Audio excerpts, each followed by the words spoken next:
Study IQ IAS, अब तैयारी हुई अफोर्डेबल।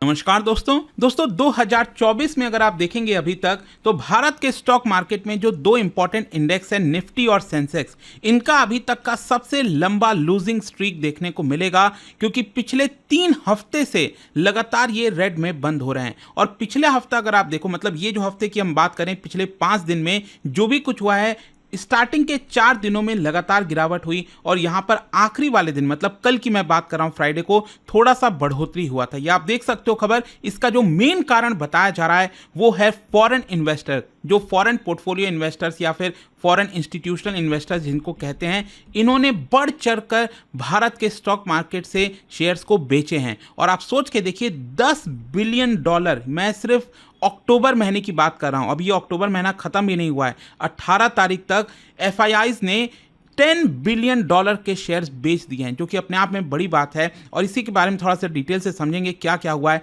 काफ़ी कुछ जानने को है। चलिए आगे बढ़ते हैं, लेकिन उससे पहले मैं आप सबको ये भी बता दूं कि यहाँ पर अगर आप स्टॉक मार्केट इन्वेस्टिंग के बारे में सीखना चाहते हैं, मतलब बेसिक से लेकर एडवांस तक की पूरी पढ़ाई आपको सेबी रजिस्टर्ड एक्सपर्ट के द्वारा कराई जाएगी, तो ये इन्वेस्टिंग का जो पूरा कोर्स है अवेल कर सकते हो बहुत ही कम दाम पर। लिंक दिया हुआ है कमेंट सेक्शन में, और आपको यूज़ करना है ये कोड अंकित लाइव, ताकि आप मैक्सिमम डिस्काउंट ले सकें। तो चलिए शुरुआत करते हैं और सबसे पहले ये देखते हैं कि एग्जैक्टली हो क्या रहा है।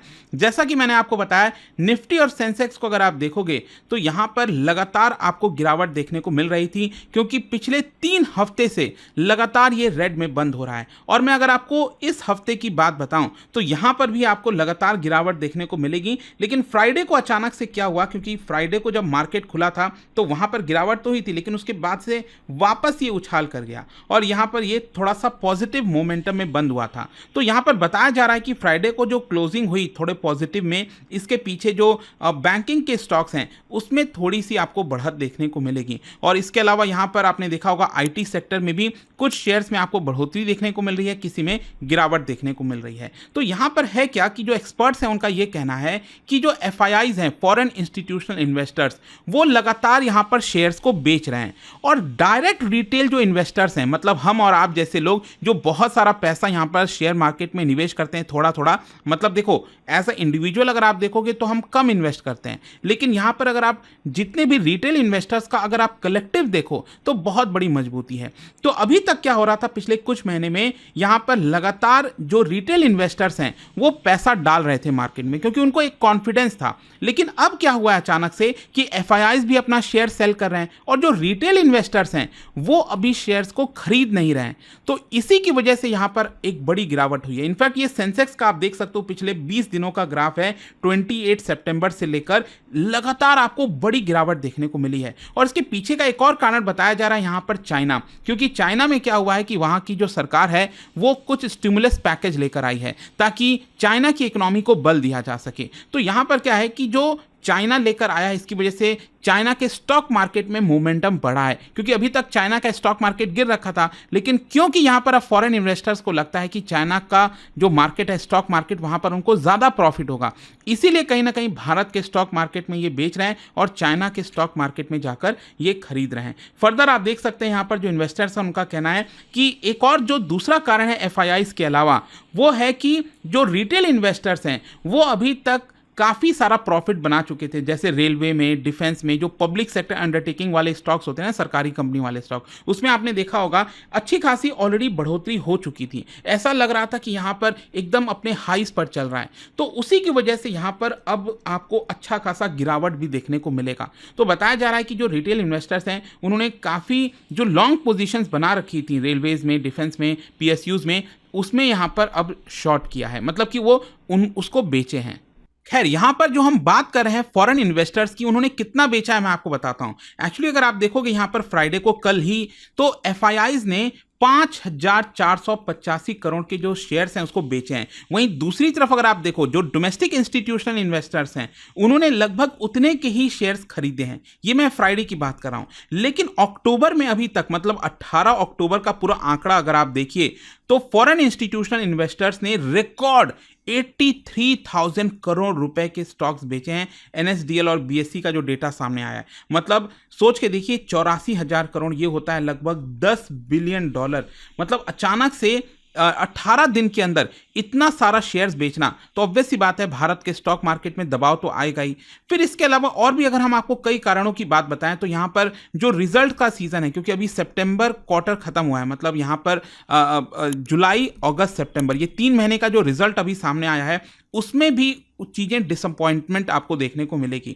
जैसे कि अगर हम बैंक्स और एनबीएफसीज की बात करें तो सितंबर के क्वार्टर में यहाँ पर सिर्फ 2.8% का ही ग्रोथ देखने को मिल रहा है, और उसके पहले वाले क्वार्टर में आप देखोगे जून वाले क्वार्टर में, मतलब अप्रैल मई जून, वो 3 महीने का रिजल्ट आया था, उसमें 5% से भी ज़्यादा की ग्रोथ हुई थी। तो यहाँ पर जो रिजल्ट सामने आया है ना अलग अलग कंपनीज का, वो भी एक बड़ा बताया जा रहा है कारण, जिसकी वजह से यहाँ पर आपको गिरावट देखने को मिल रही है। फिर इसके अलावा भी और भी कई कारण हो सकते हैं, जैसे कि चाहे वो यूएस प्रेसिडेंशियल इलेक्शंस की हम बात करें तो वहां पर भी क्या है ना, अभी बहुत क्लोज फाइट है, चीजें समझ नहीं आ रही हैं कि कमला हैरिस जीतेंगी या फिर डोनाल्ड ट्रंप जीतेंगे। तो क्या होता है ना कि ये चीज जो स्टॉक मार्केट है उसको पसंद नहीं आता, मतलब जब तक अनसर्टेनिटी बनी होती, अगर मान लो ये पता चल गया होता कि ये कमला हैरिस जीतेंगी या फिर डोनाल्ड ट्रंप जीतेंगे, तब तो चीजें थोड़ी सी ठीक हो पाती, लेकिन क्योंकि अनसर्टेनिटी बनी हुई है कि कौन जीतेगा क्या होगा, इसकी वजह से यहाँ पर जो है अगेन जो फॉरेन इन्वेस्टर्स हैं वो भी अपना पैसा कहीं जल्दी लगाना नहीं चाहते।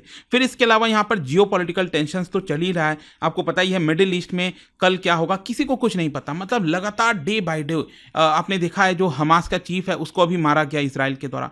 तो लगातार इस तरह के डेवलपमेंट्स होते जा रहे हैं और कहीं से भी दूर दूर तक नहीं लग रहा कि ये कब खत्म होगा, तो वो भी एक तरह का अनसर्टेनिटी बना हुआ है।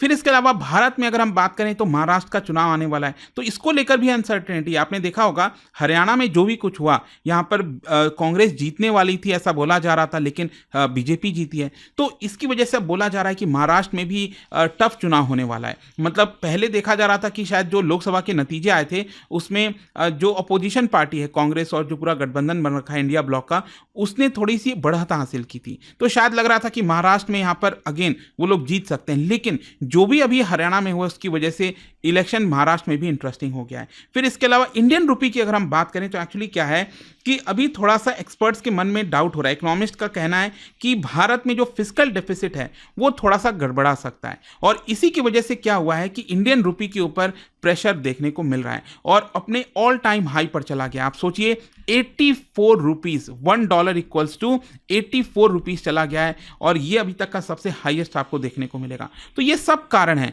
जिसकी वजह से यहां पर स्टॉक मार्केट में आपको काफी दबाव देखने को मिला है।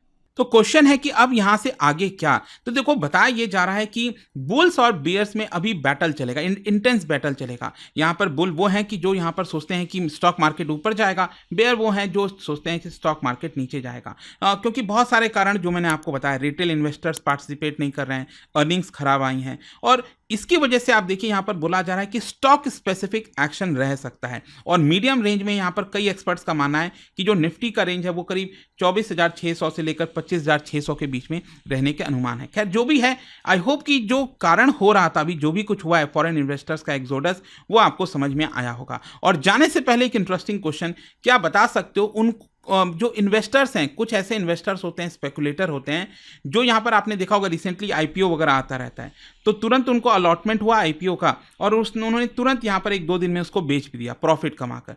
तो जो क्विक प्रॉफिट बनाने वाले इस तरह के जो स्पेकुलेटर्स होते हैं, इन्वेस्टर्स होते हैं, उनको क्या कहा जाता है स्टॉक मार्केट में, आपको बताना है।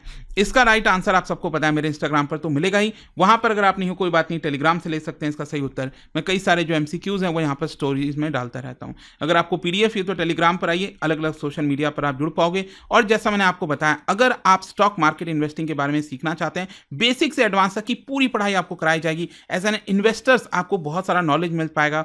सो जब आप इन्वेस्ट करते हैं तो आप इन्फॉर्म्ड होने चाहिए, किस तरीके से करना चाहिए, तो वो आप जान पाएंगे। दोस्तों, क्या आप स्टॉक मार्केट में इन्वेस्ट करना चाहते हैं लेकिन आपके पास सही गाइडेंस नहीं है, तो स्टडी आईक्यू लाया है एक ऐसा कोर्स जहां पर बेसिक से लेकर एडवांस तक की पूरी पढ़ाई हमारे सेबी रजिस्टर्ड एक्सपर्ट के द्वारा कराई जाएगी, ताकि सही तरीके से आप स्टॉक मार्केट में इन्वेस्ट कर सकें। ज्वाइन करने के लिए इसका जो लिंक है वो कमेंट में दिया हुआ है, वहां पर जाकर आपको यूज करना है ये कोड अंकित लाइव, ताकि आप मैक्सिमम डिस्काउंट इस पूरे कोर्स पे ले सकें। Hope to see you guys soon in the class and thank you so much. Study IQ IAS, अब तैयारी हुई अफोर्डेबल।